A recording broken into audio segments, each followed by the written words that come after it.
Our stories are brilliant. We are resilient. Our stories are brilliant. We are resilient. Hello, Resilient listeners. This is Jen Chambers, and you're listening to Resilient with Jen Chambers. We are going to start a 4-week series called Your Voice Matters, How to Tell Your Story.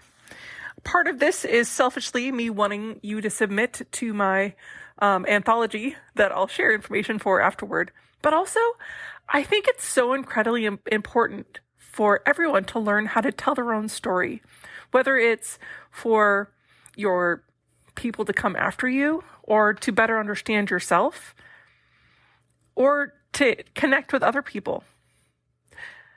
I think sharing our stories is one of the most powerful ways that we can heal and connect and inspire change, because you never know who's listening, whether you write it down or whether you decide to tell it in podcast form. So today we're kicking off that special 4-part series called How to Tell Your Story. This is designed to help you craft and share your own story of resilience. Whether you face things like chronic illness or loss or other life challenges, whatever they may be, your voice matters, your story matters. And this series will hopefully give you the confidence to tell it. In this first episode, we're going to dive into something called Finding Your Story, how to uncover the experiences that shaped you. Now, this is a series that's very near and dear to me.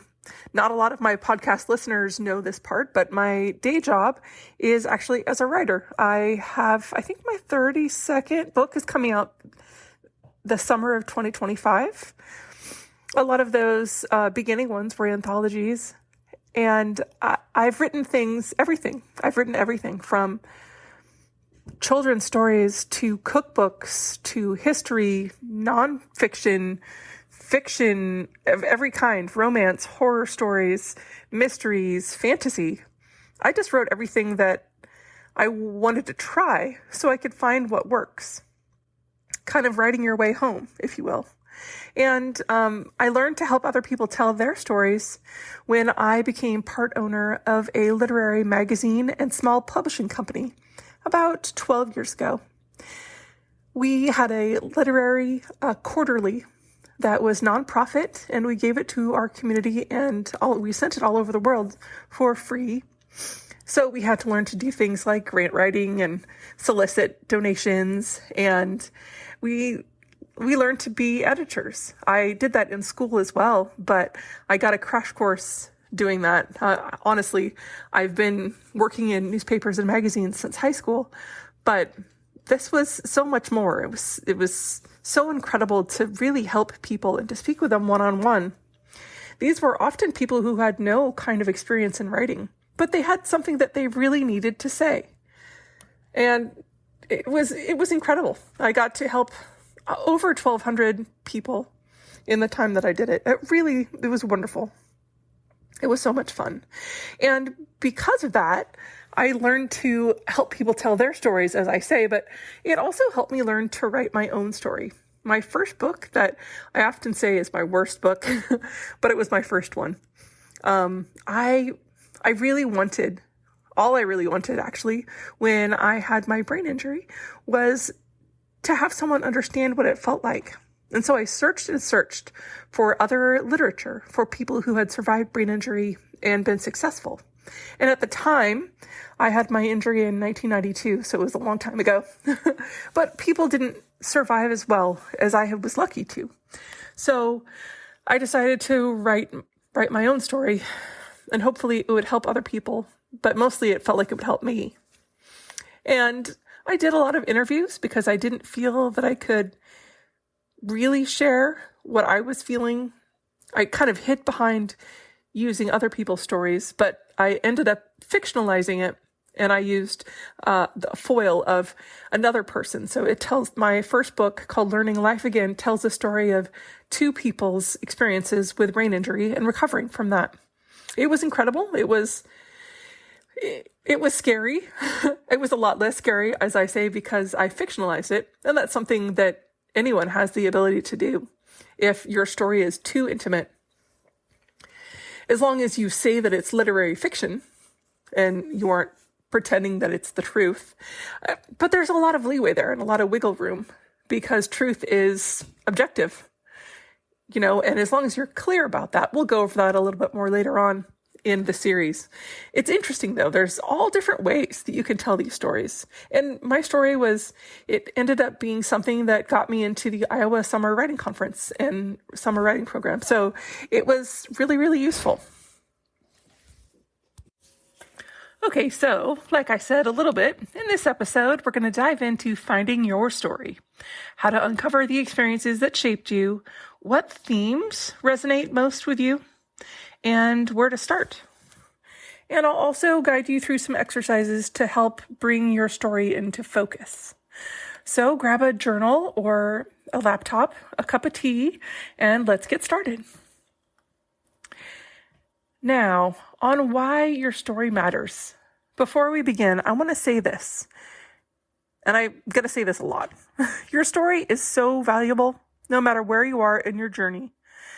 You don't have to have a perfect ending or a dramatic climax or a bestseller-worthy tale.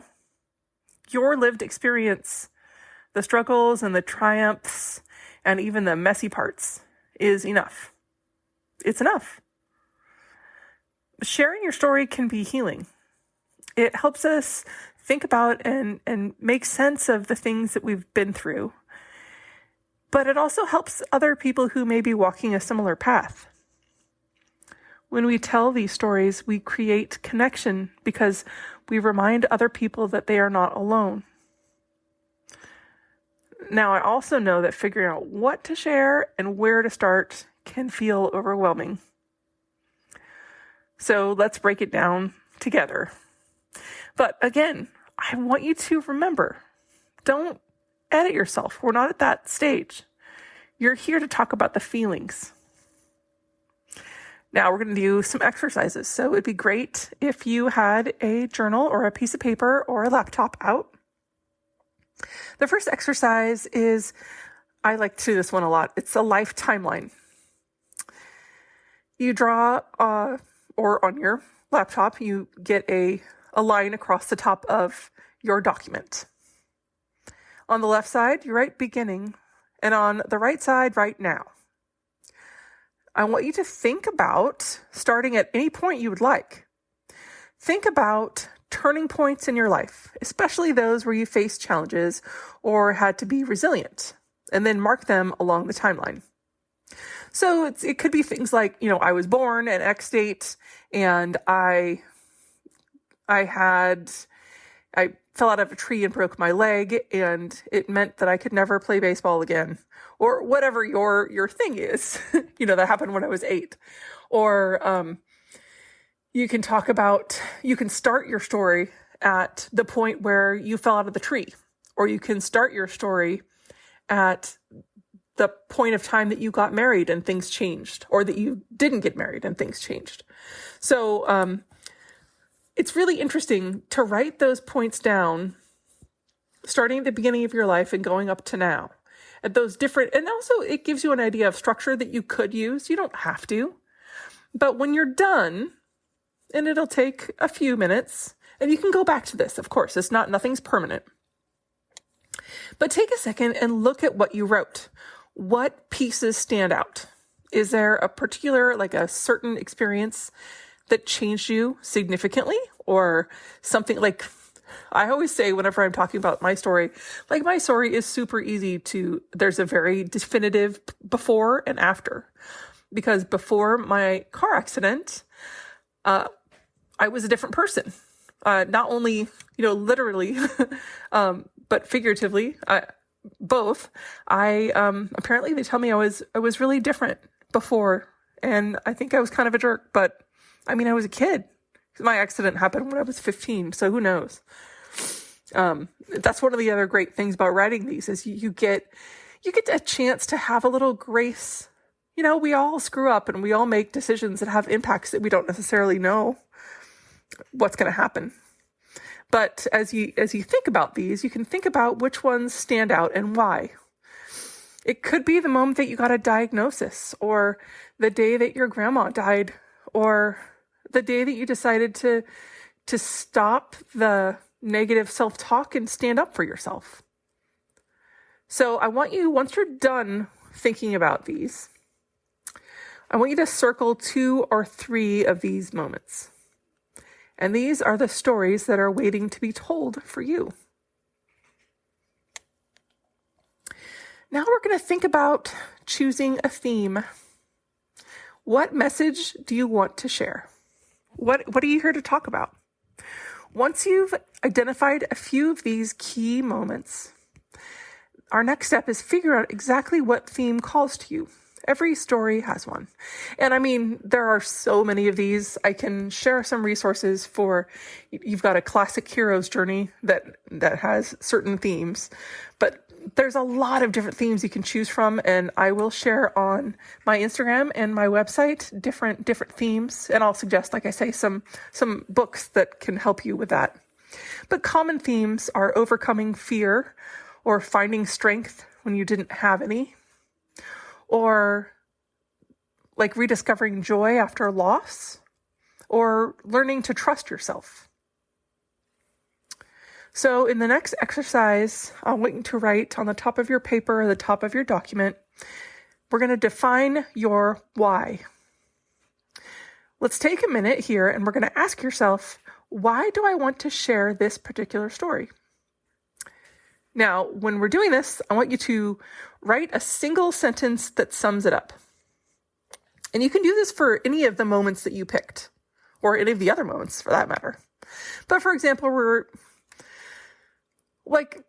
I want to share my story, and start it that way. I want to share my story because I want to share my story to show others that healing isn't linear. I want to share my experience so others with chronic illness or brain injury or having a heart attack at 42 feel less alone. I want to share how resilience can come from the hardest moments. It can be anything that makes sense and is important to you. When you know why you're telling that story, it helps guide how you tell it. And it makes everything you write that much more important and poignant. And when you write about something that matters to you, people see that and people can resonate with that. Okay, our third exercise is a snapshot of your story. And like I say, these can all be changed, but this is a really good idea of how to start your story. And I know that you can call it memoir, you can call it a lot of different kinds of stories. We don't really need to go there right now. It's your story. We can give it a label later. But now that you have a sense of what story you want to tell and why, let's do a quick snapshot of that. Get another piece of paper or a document.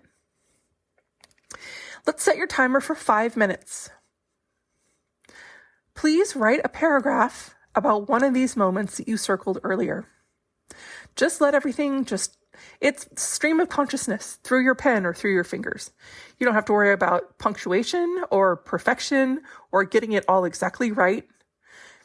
An easy way to do this is to do it quickly, which is why it's great to have the timer, because you don't really have time to think about it. You're just doing. I want you to describe what happened in this story, how you felt, and what changed. This is an example that I found. I remember, this is quotations here, I'm sorry. I remember the moment my doctor gave me the diagnosis, the sterile smell of the room, the clock ticking too loudly. I felt my breath catch, my world shift. I don't know what life would look like after that moment, but I knew that I had to keep going, unquote. Did you feel something as you wrote your paragraph? That's your story coming to life. When you're doing this descriptive snapshot, I want you to think about the who, what, when, where, why, and how. And I also want you to bring in all of your senses. Did you notice in that small example that I read, they talked about the smell of the room and the clock ticking loudly. And what happened? He got the diagnosis. And then the feelings, I felt my breath catch, my world shift. You could even add a lot more descriptive things to that paragraph, but that's a really good small snapshot. And yet that could be an entire huge story. What happened before, what happened after, how they got to the doctor's office, the long story of how 8 doctors gaslit him beforehand before he got to the diagnosis. You could have a whole world there just in that one small paragraph. So that's how the story comes to life. And this will be good to refer back to later, but it's great to have something to work from, something small to work from that gives you the real heart and the key of what you want to say and why. I'm so excited to be on this trip with you guys. You did it. You've taken the first step. I want you to tell your story because it's so important. So this week, I have some homework for you. I encourage you to keep journaling, and you can do that by hand or however you want to do it. You can do voice memos if you don't want to write it down. Expand on this story snapshot that you wrote and think about your life timeline. Look at that a couple times, maybe while you're journaling. See if there's any other smaller things you can add. If you're writing something about your grandmother passing away, you could reflect back to a time when you went back to her hometown. You could remember the story that she told you about what she did during World War II. And you can link those stories and make sure you just write notes to yourself so that you know what to write later. But while you're doing all of this, remind yourself that your voice deserves to be heard. And don't edit yourself. Don't censor yourself either. It doesn't have to be beautiful. It doesn't have to be lyrical. It can be ugly. Things happen in our lives that aren't necessarily comfortable to write about, but those are often the most important. So next week, we're going to dive into shaping this story and how to structure it so that it's compelling and more engaging, but keeping it uniquely your story. Thank you so much for listening. If you love this series, and if you want to be part of the Woven with Light, Mended with Gold anthology that I talked about at the beginning, keep listening. I'll share details on how you could submit your story. You can always DM it to me, or you can find me at my website jennifer-chambers.com. The most important thing is that you get your story down for yourself. You matter. It's important. Your voice is important and your story matters. And I can't wait to hear all about it. Thank you so much for joining us. See you next time. Sometimes we have to start over. Sometimes we have to fight back. Sometimes it's all too much. Lost inside the black. Our stories are brilliant. We are resilient.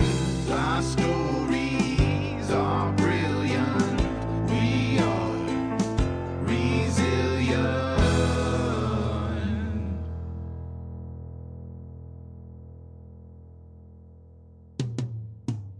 Sometimes we need to lift the voices of those who've overcome and expose the ones that made the choices stay and fight, not